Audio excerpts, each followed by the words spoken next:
in a relaxed and fun way. So whether you're learning English or you just love hearing good stories, you're in the right place. Every episode, our guests will talk about life experiences, how they learned English, how they adapted to Spain, maybe some embarrassing moments and unexpected adventures, and much more. So grab a coffee, maybe a beer, or even something stronger, and relax. And let's hear today's story. Today, I'm with my friend May Hidalgo. Now, she's here in Spain from Mexico, DF.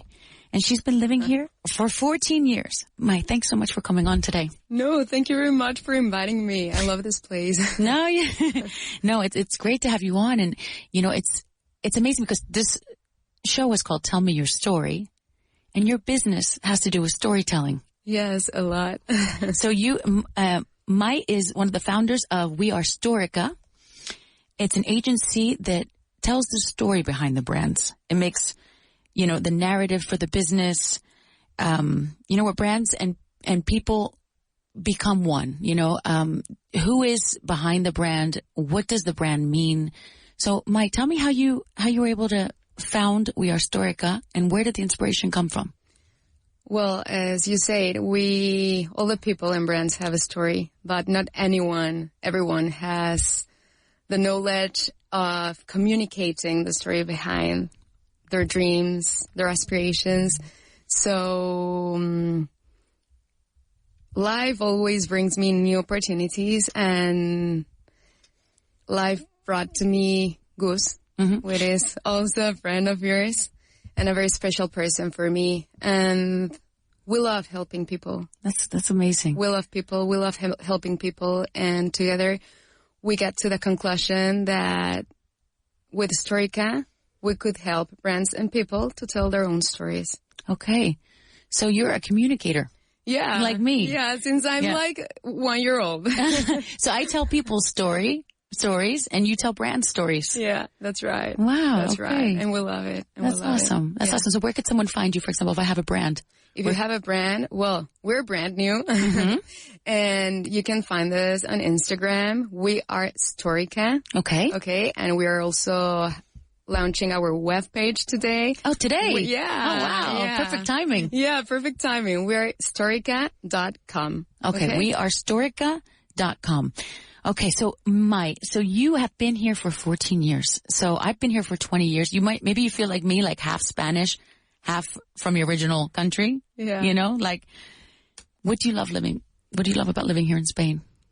Well, Spain is a very important country for me because all my grandparents are from Spain. Oh, wow. On both sides, your mom and your father's. Yeah, yeah. From Córdoba, Bilbao, Salamanca, Asturias. It's all over Spain. Yeah, all over Spain.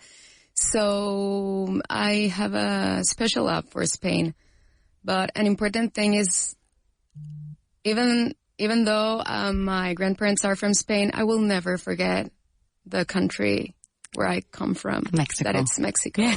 Yeah. But it's a beautiful country. It's food. It's people. It's amazing. And I am very grateful to be here. It has to give me a lot of things, Spain. Yeah. When I meet people from Mexico, I feel like there's such a connection between Mexico and the United States. Yeah. That we understand each other so well. There's a kind of an overlap of the cultures. Yeah. I love the States. Yeah. See, Mexicans, they're like, oh, we're a little bit American. I'm like, well, we're a little bit Mexican now too. Yeah. So how did you wind up in Spain? I'd love to hear how you said you have family from Spain, but how did you leave Mexico to come here? Well, we have crossed over stories here because since I was 4 years old, I started dancing flamenco. Flamenco? Yeah. And how did you get into that? Because my grandfather was like, I want my granddaughter to be a dancer. So Was he from Córdoba? Yeah. Yeah. So he was like, I want her to be a dancer. So I entered into an academy in Mexico in the Real Club España, which is a club of immigrants from Spain in Mexico. And I started there. When you were 4 years old? Yeah, when I was 4 years old. I was very intense, sometimes a pain for my teacher. But it was an amazing experience because since you are 4 years old, you learn a lot of things, discipline. I believe that I was the best in everything. And dancing, watch myself and I have to make like a self, Evaluation. Yeah, and say, you're not the best in everything. So, but you're probably really good, right? Yeah. Well, I'm saying. I have lost it a little because you have to sometimes live your dreams for other dreams. But, I danced like for over 18 years. 18 years? Yeah, 18 years. Did you compete? I mean, did you do like a... Yeah, I got like to the highest level in the company. We have like a company... Of dancers. That represented the club internationally. And I had the opportunity to dance in very important theaters. All over the world? Yeah. I have the opportunity to dance here in Madrid, in Mexico, in Bellas Artes, which is amazing. Very important cultural festivals, and those experiences for me were great. Not always, I didn't have the support of my father, for example, in this matter. No, he didn't like it. And it was sometimes a little bit difficult. Why didn't he like it? Why? Because he was like, you have to study, you cannot have your head in dancing. That's not going to provide you everything in life. So, but well, I am very intense and I have to demonstrate my father that I could do everything. I love doing everything that I have as an objective. So, well, it was a constant war with my father, but at the end, he accepted? He accepted and I did it. And that's why I ended here. Well, one of the parts of the story, why I ended in Spain, because my dream was coming to Spain to dance to one of the most amazing academies, which is Amor de Dios in Atocha. And I wanted to be there, and I wanted to be with the best. So you came to Spain to dance with the Academy Amor de Dios? Yeah. Wow. How old were you? How old were you when you came? I was 18. Okay. Yeah. 18 the first time, and then I returned when I was around 21. And so when did you decide to stay? I came for 8 months. My father told me, okay, you can go to dance, but I didn't pay a career for you. Mm-hmm. Not for you just to dance. You have to work, Maite. Wait, because were you studying at the same time that you were dancing? I finished studying. Mm-hmm. I graduated, so I came to Spain to dance, but with a job. That was What was your first job? Yeah, I worked in Enrique Cerezo Producciones, which is a movie filming production company. Yeah, and it was an amazing experience. I loved it, but that experience was only for 8 months. I have my visa, so the experience was over. So after 8 months, you went back to Mexico? Yeah, I went back to Mexico, and I was like so sad because you had a boyfriend in Spain? Yeah. See, there we go. Yeah, I have a boyfriend in Spain. He was Spanish? He was Mexican. Okay. But he lived here in Spain. Mm-hmm. Okay. So, but the story with my boyfriend comes a lot of years before. Okay. So you went back to Mexico brokenhearted because you had to leave your boyfriend in Spain. Yeah. Okay. Yeah. And so then what happened? So were you working in Mexico, or how did you wind up back in Spain? I worked in Mexico. I went back, and suddenly the director of Ocho Madrid called me. Might I recommended you with the director of a very important human institute. She needs a marketing director, and I think you are the best. Wow. So I came back. Did you have a Spanish passport? Because your parents? No. Can you believe this? My parents, my brothers, my sister, everyone in my family has it, but I didn't because I was like 18 years old. And there was like a law that if you were 18 years old, you have to live in Spain to get the... If you didn't get it before. If you had not gotten the passport. Yeah, okay. Yeah. And I have been here 14 years and I haven't done it. I still don't have a Spanish passport either. Can you believe it? No, I've been here for 20. I have to get it every year. I'm like, I'm going to get the passport this year so I can vote. And then I'm just like, oh, that's a lot of paperwork. Yeah. But I have to do it. But we're going to make ourselves promise today on air. Yeah. That we're going to get the passport by 2027. we're going to visit. Or at least, soon. Yeah. Or at least have the paperwork done. Yeah. So you went back to Mexico. Yes. And then they recommended you for a job in marketing? Yeah. In Madrid? Yes. Okay. And so what happened? I came to that interview, and it was very funny because I didn't know that the owner of that institute was an expert in nonverbal communication. And I went to the interview like myself. Right. That's how you should go to an interview, right? Yeah. And she read me like in 2 seconds. What did she think? Obviously. What did she say? She thought that I was like the typical Mexican princess that has everything in her life. And, you know, that was a wrong view. Maybe I can give that first impression, but... So were you able to, after you saw that she had that prejudice? Yeah. You know, there's, como se dicen en español, prejuicios. Yeah. Against you. So were you able to kind of show her the real you, that you weren't what she thought you were? Yeah, she was a very important person for me.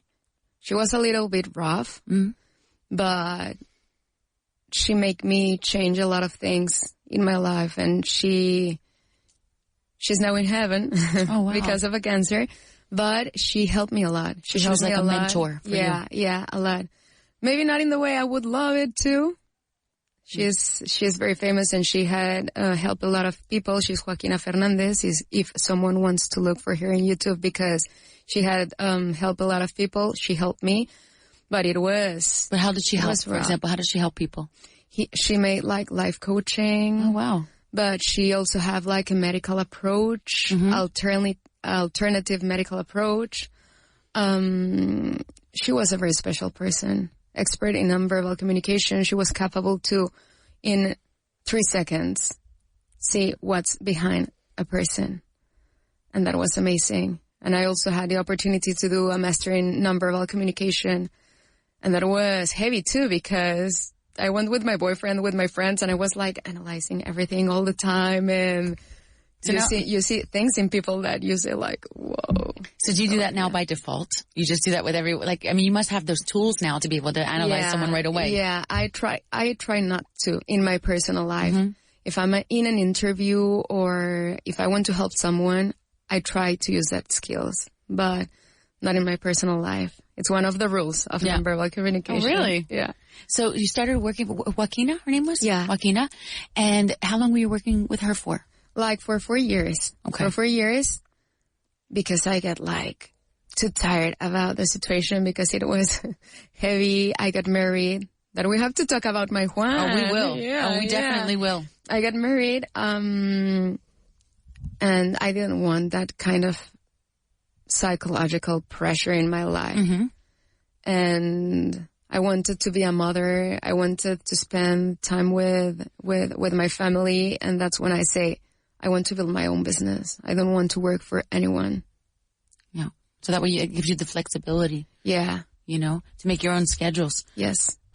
So let's go back to Juan. Yeah. Your husband. So I know you have a fascinating story about how you guys met. I'd love to hear a bit more about it. Is he Spanish? He's Mexican. Okay. But he has been living in Spain since he was 12 years old. So, he's practically Spanish. Yeah. His accent is He does have a Spanish passport for sure. Yeah. Okay. He does. Yeah. So you met Juan where? In Spain? No, I met Juan in Jerusalem.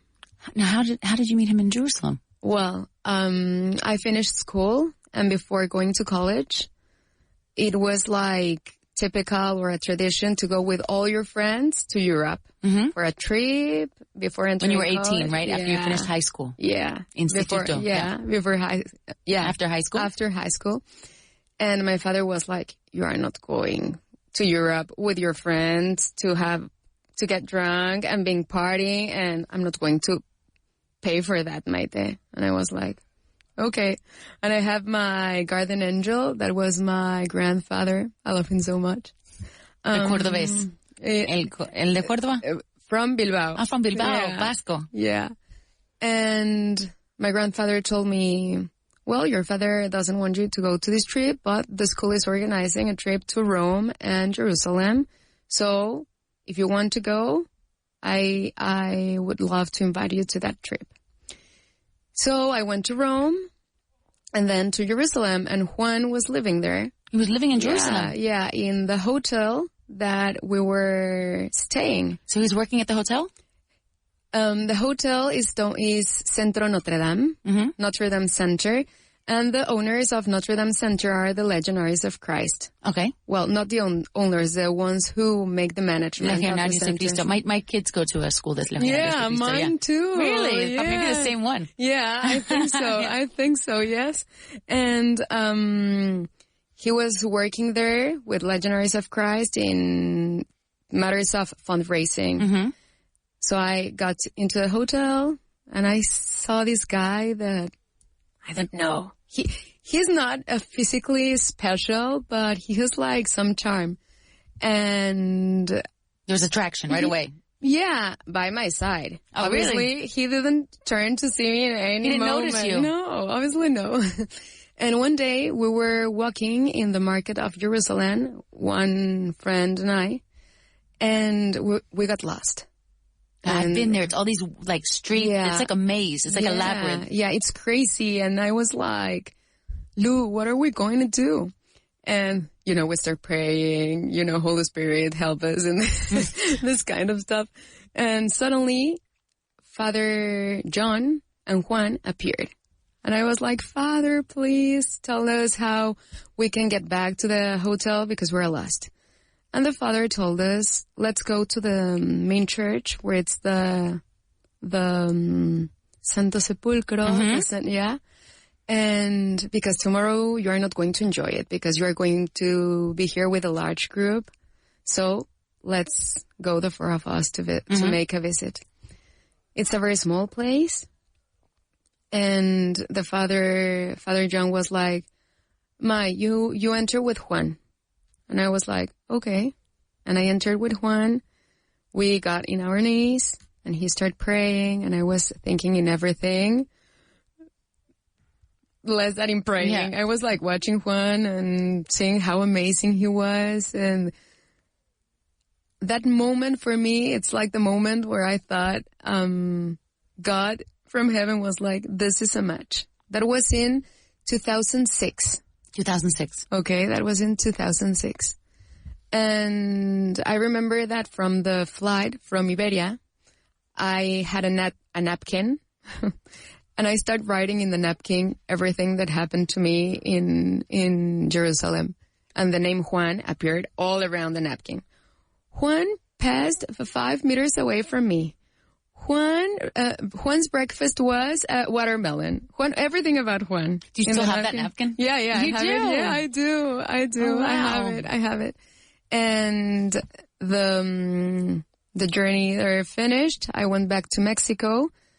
I had Juan's email. That's what I was going to ask you. Did you get his number? Did you get his email? Yeah, his email, because in that time I got my camera, but I didn't have where to download the pictures. So he, very a gentleman, downloaded the pictures for me, and he was like, give me your email so I can send you the pictures later. He sent me the pictures, and that was it. Oh, no, he didn't say anything. There's no romantic message? No, anything. I thought you'd say, these are the pictures. I hope to see you again soon. No, nothing. We talked like 2 more times by email, but friendly, nothing romantic. No, that was it. And but you liked him. Yeah. And 6 years later, just because he wrote to me in January, Happy New Year, and I was like, out of the blue. Yeah, hi. Wow. How are you, Juan? Where are you? And he was like, I'm in Spain. But did he tell you why he decided to write you 6 years later? Did something like he remembered you? He was reminded of you for something, or? It was very nice, and I uploaded my pictures in Facebook. Well, I saw these pictures the other day, and I was like, zero attractive. I don't know why he thought so, but from Facebook I uploaded a picture. It was okay, and he wrote to me, and he wrote like, hey, Happy New Year. How have you been? Where are you? I'm in Mexico. He was like, I'm in Spain. And my grandfather, the one who is from Bilbao, Pepe, my grandfather Pepe. Why I was going to tell you this? Wait, so he wrote you, he told you he was living in Spain. Yeah, okay. And my grandfather got cancer, a very, very huge cancer. And literally he thought he was going to die.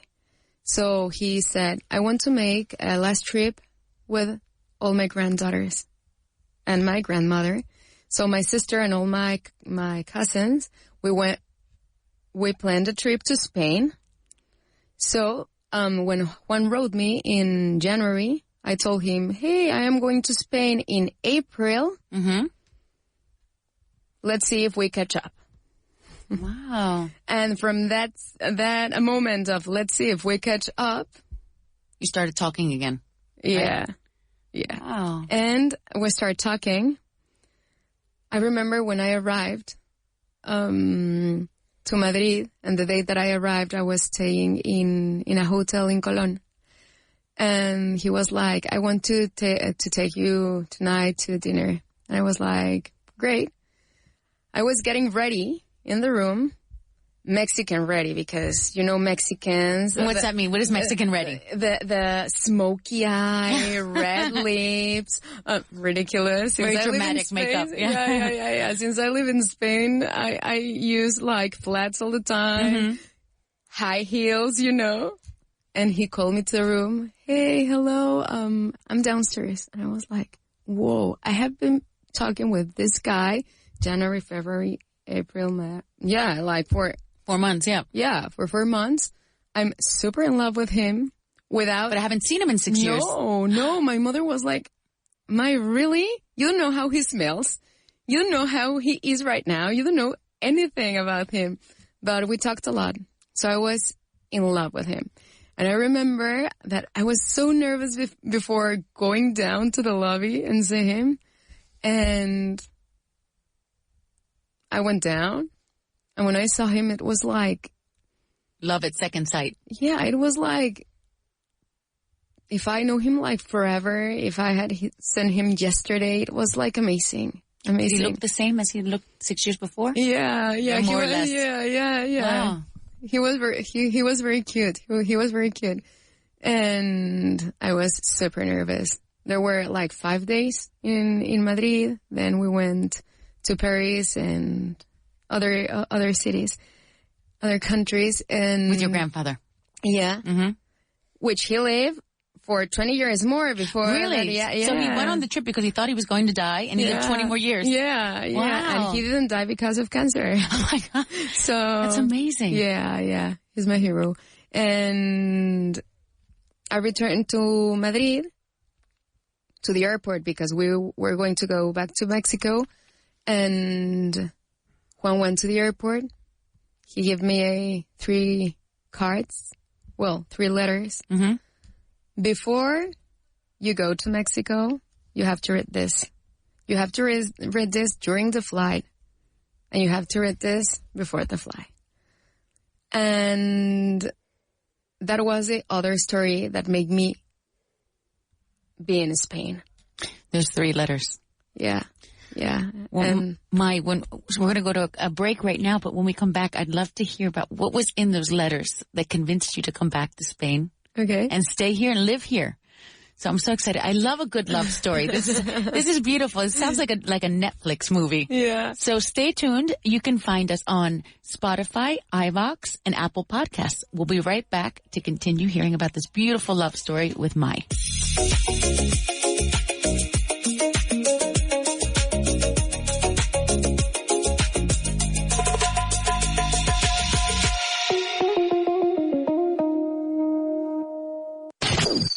Vaughan Radio Madrid 100.4 FM. ¿Otro invierno buscando maneras de que tus hijos aprendan inglés? Este año, prepárales para un verano que no olvidarán.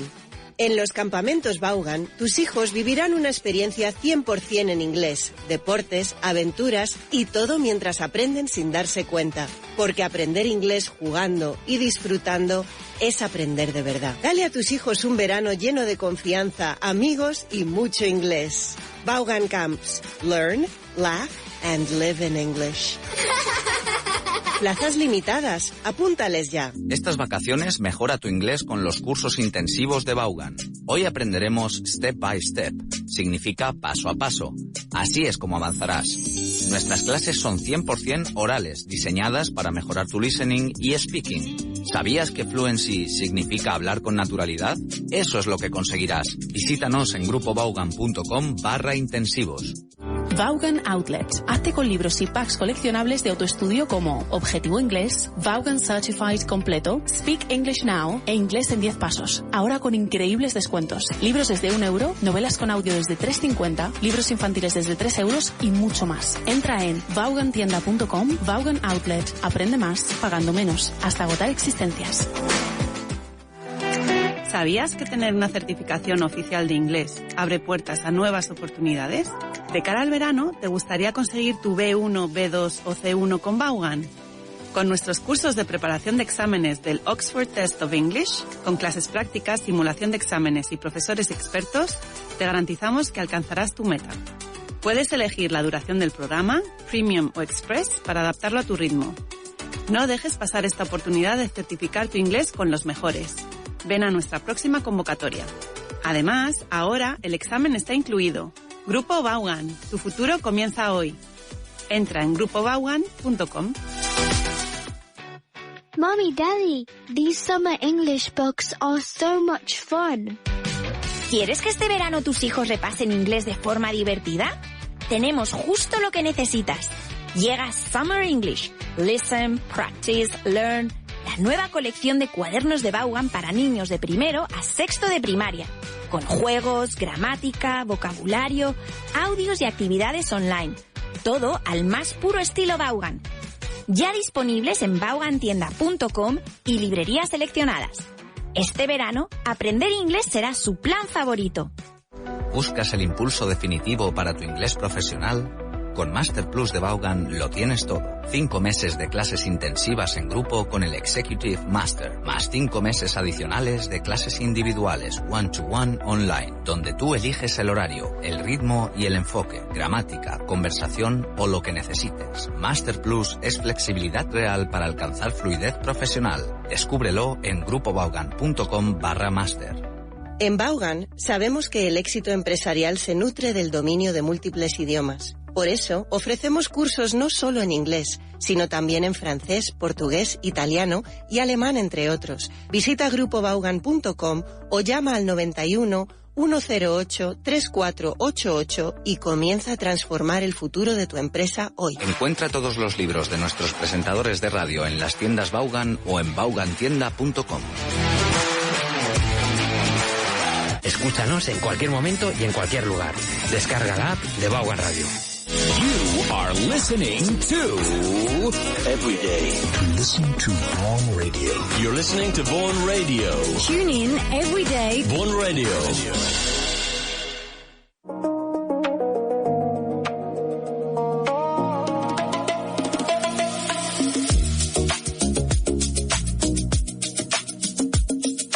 Okay, so we're back, and today we're with May Hidalgo. She's been living in Spain for 14 years, but she's originally from Mexico, DF. And just before we went to break, she was telling us about how she met her husband. So she originally met him in Jerusalem in 2006. Then they reconnected when she came over to Spain in 2012. And she was just telling me that before she went back to Mexico, he handed her 3 letters. Now, Mike, can you tell me about those 3 letters and how they were the beginning of this beautiful love story? Well, it was a long time ago. Mm-hmm. I was making a little bit of memory of this, but the first one that was read it before the fly. He was... You had to read it before you got on the airplane. Yeah. Okay. Yeah. And he talked about the amazing time that we have been together for those 5 days. I remember that he told me in Madrid, like, do you want to hang out with me? And I was like, hang out? How? I live in Mexico. So in the letter, at the end of that first letter, he puts like, do you want to be my girlfriend? How cute. I am Mexican. He has to ask. Yeah, I love it. How cute. Yeah. How cute. And so that was before you got on the airplane. Yeah. And then there was another letter when you were flying? Yeah, when I was flying, he was like, I know that you're very sad because in this moment you are going back to Mexico, but you have to think that soon as I can, I'm going to be there with you. You are a very important, special person in my life. And even though you are flying right now away, you are not going to fly out of my life.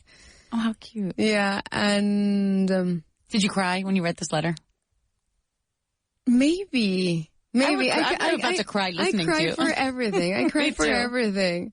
Yeah. And when I arrived, it was a letter where he told me the exact date that he has planned. It was like the surprise that, so you can be happy now. I have already booked my plane to be with you in summer. So there were longer, but it's what I remember. I have to read those. So this was in April that you read the letters, and then he was planning on coming in the summer. Yeah. Okay, so he went back to Mexico. He's Mexican. So what made you guys both come live in Spain? Well, he has been around the world. He was very little, so he practically didn't live in Mexico. So basically, I live all my life for love. Oh. And Juan was a very important reason for me to return to Spain and try to stay here. Mm-hmm. That it was not easy. It was not easy. But thanks God I had a job and I can pay for my things. And because my father obviously was like, okay, you can go to Spain, but with a job. With a job, because I'm not giving you any money because you have to learn to be independent, right? To be independent. And I was like, but I have my grandpa Pepe. Oh. That he helped me a little bit. Because like you said before break, he stayed alive for another 20 years. Yeah, a lot. So he thought he was going to die of cancer, and he overcame it. Yes. That's amazing. Yes. So your grandfather Pepe helped you, and so you came over here and you had a job, and that's when you got the job with Joaquina? Yeah, yeah. I had that job, and Juan proposed to me. How did he do it? Was it as romantic as the letters? I'm the worst because he had this great plan and I, You ruined it? Yeah, I ruined it. But he knows me very well. So we were walking, I lived in Gran Via, and we were walking, through Cibeles. Okay.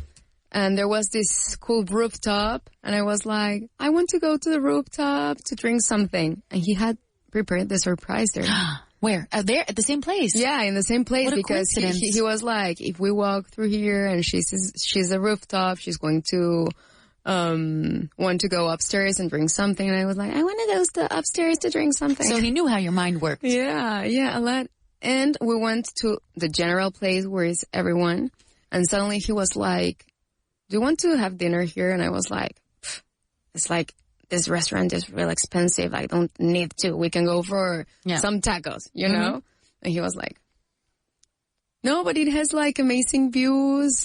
Did you suspect anything? No, nothing. And the person that was there in the door was like, if you don't want to have dinner here, there are great views from here for pictures, because Juan was like, tell her that she can do amazing pictures. And I was like, oh, pictures? Okay, great. So I went to another rooftop that was private, and he prepared there some flowers, champagne, and everything. And when I saw that, I went away. I was like, really panic attack, and You walked away? Yeah, I walked away, and then I was like, you have to return. Wait, so you just left him there? Yeah. Well, for 45 seconds. Okay. Yeah, and I returned because... I wonder what his face looked for those 45 seconds. No, I don't know because I didn't watch him. I wasn't, yeah.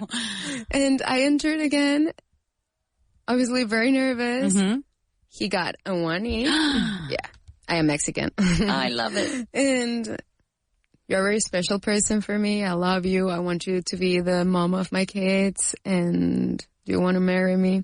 We have dinner there, of course, and it was an amazing night. And was it just the two of you when he proposed? Yeah. Okay. Yeah. Now, propose, how do we say that in Spanish? Pedirte la mano, right? Okay. Pedirte la mano. So when he proposed, it was just the two of you in a private setting? Yeah. Oh, that's great. With all the views. Because sometimes in America, I mean, the U.S., like, we do it in like a restaurant with like a whole scene, you know, we create like in the movies, you know. Very American. Yeah. I think that would be embarrassing if that, you know, for me. Yes. You know. So you said yes, obviously. Yes, I say yes. Okay.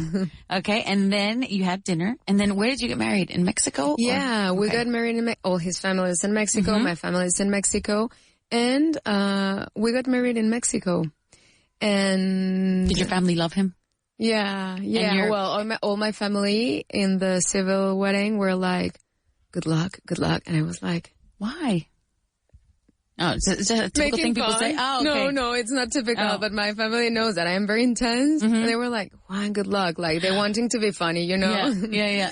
And what did your grandfather Pepe say?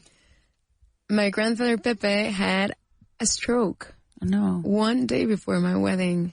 A brain stroke. Ictus? An ictus. Yeah.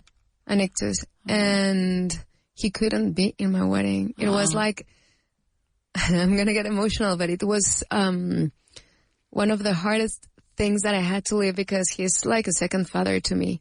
But the civil wedding was in his place, in his house. Oh, wow. 100 people, very close people. Was the civil wedding the one that he couldn't attend, or was it the civil was the wedding that was in my grandfather's house, in grandfather Pepe's house. And then the religious wedding was the wedding that he couldn't attend. Okay. It was a very hard situation because he was going to die. It was very heavy. Massive ictus, very heavy. And it's very emotional to watch my wedding video because all my family was there for me. My grandmother, his husband was dying in the hospital. And my grandmother was there. Like, well, the day before, she told me, like, I don't know if I'm going to attend to your wedding. And I was like, Grandma. I understand, right? No. Yeah. Oh, no? You said you have to be there? You have to be with me. That is what my grandpa needs. Probably what he would have wanted. Yeah. And she was there, and all my family, my cousins, everyone. And you see the videos, everyone smiling, everyone there for me. I'm very grateful for that moment. Obviously, at the end of the wedding night, we were very tired. And at the next day, I went to the hospital to see my grandfather. He couldn't talk. He was all paralyzed, but it was a very beautiful moment because when he saw me, he didn't remember anything, but the only thing that he remembered, he was a very special person and very, with other people. He loved, giving to other people. And the only thing he asked me that day is, are your friends from Spain that came to the wedding, are they okay? Do they have everything? And I was like... He's in the hospital and he's worried about if people are having a good time. Yeah. And well, I had to go to my honeymoon. We went a little bit later, but when I left to my honeymoon, I saw my grandfather very bad. And it was a miracle and a gift from God, because when I returned, he was in his house. I got upstairs and I was going to his room where he always was sitting, trying to look for him. And when I went to his room, I didn't see him there. And I just only hear from my back, Maite. And I turned around and he was standing, walking, talking. It was amazing. So he recovered from the ictus. He recovered from ictus, yeah. Yeah. And he is a strong man. I mean, he had cancer and ictus and everything, just to say a few things. Wow. And well, they say the Vascos are muy fuertes, ¿no? Yeah. Son fuertes. Wow. And that's why, well, the question was, I got married in Mexico. Okay. Yes. And it was beautiful, different, but beautiful and difficult, because I have to say goodbye to my life in Mexico to go back to Spain with my new family, which was Juan. Right. So you moved to Spain immediately after that? Yeah. And then what year did you become a mother? Well, becoming a mother was one of my dreams. Mm-hmm. And you always think, I'm going to get pregnant. I can get pregnant. Right away. Right away. But you don't know what God has for you in your life. And we tried and nothing happened. One night, those nights that you go out and go party and everything, that night of that party, I got pregnant, my first pregnancy, but, and it was a surprise. That was beautiful because we didn't expect it. But 8 weeks later, I had an abortion. A miscarriage. Yeah. A miscarriage. Yeah, a miscarriage. And it was hard. Because when you don't expect things, it's like great. And you were excited. Very excited. And that moment was hard. But well, I was in peace that I can get pregnant. You try again. Yeah. But they passed like 4 years. And nothing. I was like, I'm going to get a treatment and I want a treatment. My mother is very Catholic, me too. But my mother is above another average. level. Yeah. And she was like, Ma, you have to put your life in God's hands and don't play to be God. And I made a click. And I went to Lourdes to see the Virgin with a group of people that we volunteered to go with special people and sick people to Lourdes. And I was really mad. And I go with the Virgin. I stood in front of the Virgin and I told her, I want to be a mother. Please give me a sign that you are listening to me because I'm desperate about the situation. And she was very clear. She was very clear in that trip. Did you get the sign that you were looking for? Yeah, and it was very clear. We went in Lourdes, you have some baths where sick people go and take like a bath. And I was helping there to bath. I don't know if the right term to say it. Well, to bathe. There are like pools. How would you say it in Spanish? Piscinas, where sick people walk in water. Okay. And that water is miraculous. Miraculous, yeah. So a lot of people get like healed. Okay. I was helping there, and when the shift it's over, you can take a bath in the pool. There are like different pools. And the chemise, which is like the manager of each pool has a chemise, told me, we don't have more space here for you, go to the last pool. And I was like, okay, thank you. And when I went to the last pool was the pool of the children. Wow. And the chemise there started talking me about the maternity and the Virgin Mary and the maternity and the Virgin Mary and the maternity. I was like, wow, you have to learn to see these signs. And that was in October, and in May, which is the month of the Virgin Mary, I had a positive pregnancy test, and Juanito was born in January 1st, which is the day of the Virgin Mary. So she has been very important for me in all this process, and so you're able to get pregnant naturally. Yeah. Wow. With anything. Juan has 8 brothers and sisters. They are 8. We're 5, and we always wanted to have a big family. And we have our little angel, which is Juanito, that every day it's difficult. Like a mom, it's like, I want to have a brother or a sister. Well, more a brother than a sister. And it's difficult because you try and you try and you try and you don't know God's plans in your life. And as a mother, see that maybe you are not going to be able to give your son something that he desires that much. It's complicated, but he's an angel, and he's part of my life 24/7. Here we don't have anyone. We don't have family. We don't have anyone. So we are very used to be with him because he's a prince. One day, for a dinner with friends, I was like, he was like 5. And I was like, Juanito, tonight we have a dinner with friends.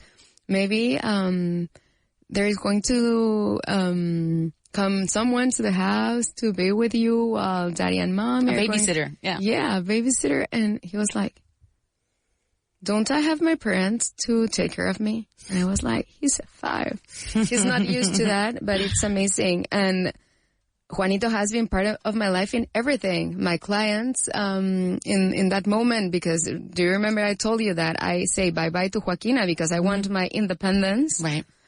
I built in that moment 1 Minute Design. And my clients were like, May, we want a meeting with you. And I was like, okay, but Juanito's coming with me. 3 months old. And there is a very fun story. Very close clients, obviously. I only work with beautiful people. So I'm very human people. So that helps a lot. Right. And I was in this meeting and Juanito was like 3 months old. And he just, I have just breastfed him like 30 minutes ago. And my client was carrying Juanito while I was making a pitch. And suddenly Juanito, you know, babies like, he like puke a little in all my clients' shirt. And I was like, he vomited on your client. Yeah, vomited. Yeah. And we all laugh. It's a baby. And Danny, my client, is amazing. So we all laugh. But he has been part of my life and everything. When I worked at TV, he came with me to the TV. Wow. He was like, Mom, there are very cute girls here. And I was like, you're too little for this. Because really? I'm jealous, Mom. I want to see you one day when he gets married. Yeah. If she's a good girl, I'm not going to have any problem. Yeah. Of course. So you have your Juanito. Now, but you, like you said before, you don't have your family living here, which is something that happens to me too. And that always makes it tough. I talk to my mother every day, you know, but it's hard sometimes. I'm like, man, I'd like to just go to her house on a Sunday. Yeah. And have a tea with her. And I can't. You know, I'll be in Philadelphia in 2 weeks. Oh, okay. Yeah, I'll be there in 2 weeks. And so I'm super excited. Me too. I'm living to Mexico in 2 weeks. Oh, really? Yeah. Wow. So I'll be there for 2 weeks. And, but it is hard. It's hard not having, you know, my brother and sister are over in Philadelphia too. And funny enough, my brother married a Spanish woman. Oh. From Palencia. Okay. Yeah. So they live there. They have 3 little, half Spanish, half American babies. Yeah. They're like little tiny terrorists. Okay? If you're listening, you agree with me. Yeah. So I'm super excited to see them, but I wish I could see them more. And that's, I think, that one of the hardest parts about living abroad. Yes. Probably the hardest part. And that you lose very special moments. When my grandfather Pepe died, finally, I was here. What did he die of finally? He, how do you say when you have like a general, like organ failure or something? General infection. Like a sepsis? Yeah, Okay. a sepsis. And he was dead, really, like for 90 minutes. He suddenly came back. He was in the hospital like for 2 weeks. I saw the videos. He was trying to breathe. He was everything. He was like, I can do this. I can do this. I can do this. Obviously, I thought, the doctor said that he didn't have any chances. So the doctor was like, hey, Juan, you can go. Well, Pepe, you can go to your house now. In 2 weeks, we're going to see Real Madrid's game together. So my grandfather went to his house. Everything was like going normally. And one day, I thought he knew it. And one day before he died, he talked to me. And I have like the greatest conversation with him. He was like, tell me about your life. How's Juan? How's Juanito? How are you doing? What are you going to do in life? What are your plans? Like a lot of questions. Philosophical questions, right? Yeah. And there were like 45 minutes, like today. There were like 45 minutes of conversation with him. And the next day he passed away. And the most important thing here is that I was in peace. It was a very difficult moment because I was in peace because I didn't lose anything with him. I traveled with him. I talked with him all days. I told him, I love you as much as I can. So in life, when you do everything with those who you love, and you give your whole self. Yeah, your whole self, you can be in peace. You don't have regrets. You don't have regrets. So I lost him, but I was blessed of everything that I lived with him. Exactly. So that's why it's difficult to be far away from your country. You lose a lot of moments, but you have to think in your family, your kids, in their safety in this case. Yeah. So and that's one of the great things about living in Spain too. Yeah. Yeah. Definitely. Well, I love your story, May. It's beautiful. I love the way you look at life. And, you know, I love the fact too that you're building this business now in Spain. Yeah. So, I mean, have you noticed any challenges now, you know, with setting up your business here? Well, in Spain, setting a business, it has a difficulty. It's a challenge. Yeah. It's a challenge. And when you are working by yourself, it's more challenging. Right. But now, with my dear friend Gus, it's been amazing because, as I told you, life gives me like special people. And Gus is one of them. We have very tough personalities, both of us.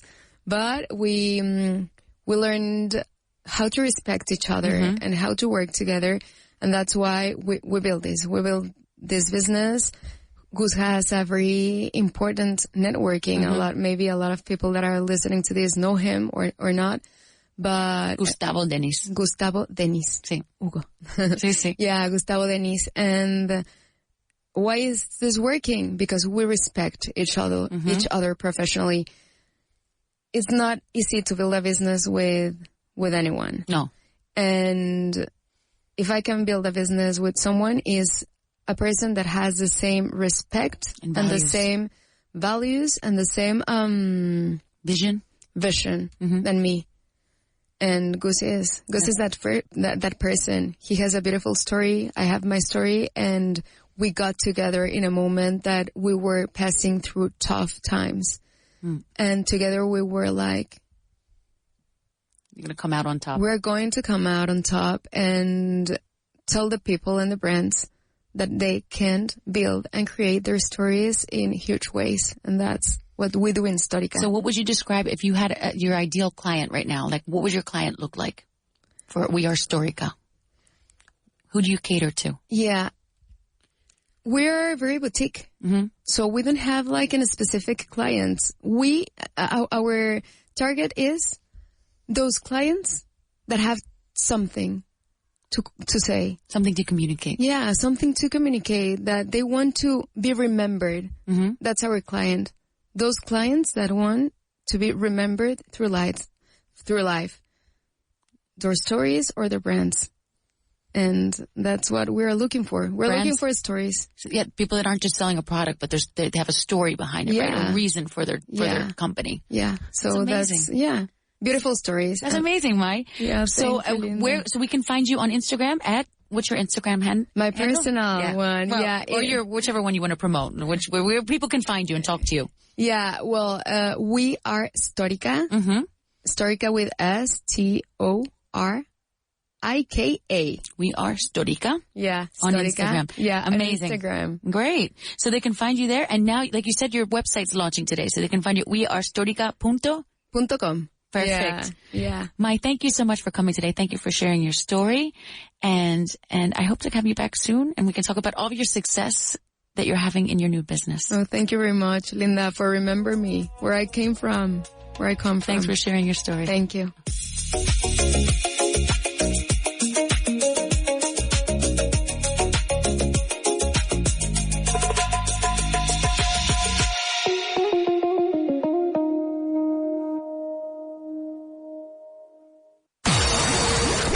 Lo que oyes.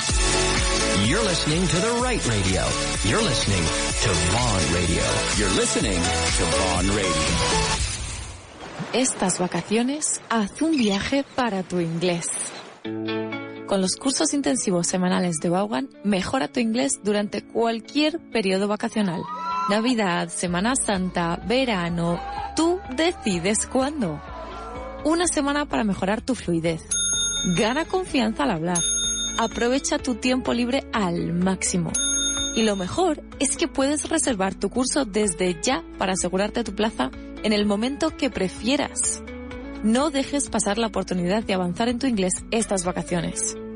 Entra en grupovaughan.com/intensivos y contrata tu semana intensiva hoy mismo, porque tu inglés también merece unas vacaciones. Mommy, Daddy, these summer English books are so much fun. ¿Quieres que este verano tus hijos repasen inglés de forma divertida? Tenemos justo lo que necesitas. Llega Summer English. Listen, practice, learn. La nueva colección de cuadernos de Vaughan para niños de primero a sexto de primaria. Con juegos, gramática, vocabulario, audios y actividades online. Todo al más puro estilo Vaughan. Ya disponibles en vaughantienda.com y librerías seleccionadas. Este verano, aprender inglés será su plan favorito. ¿Quieres mejorar tu inglés sin complicaciones? Vaughan Inglés 4.0 es el curso de inglés más completo en formato audio, con casi 600 clases desde cero hasta nivel avanzado. Paso a paso, donde y cuando quieras. Claro, práctico y eficaz. Gramática, vocabulario, pronunciación y sobre todo, resultados. Busca nuestro podcast Vaughan Inglés 4.0 en iVoox. Este verano, ¿quieres que tus hijos se diviertan, vivan 1000 aventuras y además ganen fluidez en inglés, rodeados de naturaleza y con los mejores monitores angloparlantes Vaughan? Tráelos a nuestro Vaughan Summer Camps, con cabañas, actividades acuáticas, multiaventura, nuevos amigos y entornos increíbles donde aprenderán a resolver situaciones cotidianas en inglés sin darse cuenta. Más de 3.000 niños viven nuestras inversiones cada año. Encuentra tu mejor Summer Camp sin salir de España. Contrata tu mejor camp. Come to learn with us at Vaughan. ¿Te apuntas?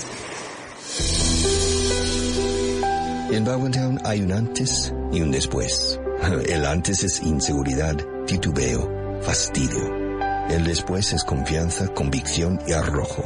Y esto en solo 6 días. El mayor ambiente lingüístico jamás creado, con la mayor variedad de acentos nativos nunca antes reunidos. Vaughan Town, el pueblo anglo de Vaughan. Vaughan Town. Rechaza imitaciones. Infórmate en el 911335833. Vaughan Town. Cambia tu inglés ya. Encuentra todos los libros de nuestros presentadores de radio en las tiendas Vaughan. Nosotros te ayudamos a encontrar el libro perfecto para ti, para todos los niveles y edades. También encontrarás libros de alemán, francés y mucho más. Estamos en calle Orense 75, en Madrid, o en nuestras 6 delegaciones por España. Ven a vernos o visita vaughantienda.com. Vaughan, Learn English. Escúchanos en cualquier momento y en cualquier lugar. Descarga la app de Vaughan Radio. You are listening to Everyday. Listen to Vaughan Radio. You're listening to Vaughan Radio. Tune in every day. Vaughan Radio. The Salad. Fun, informative, interactive radio.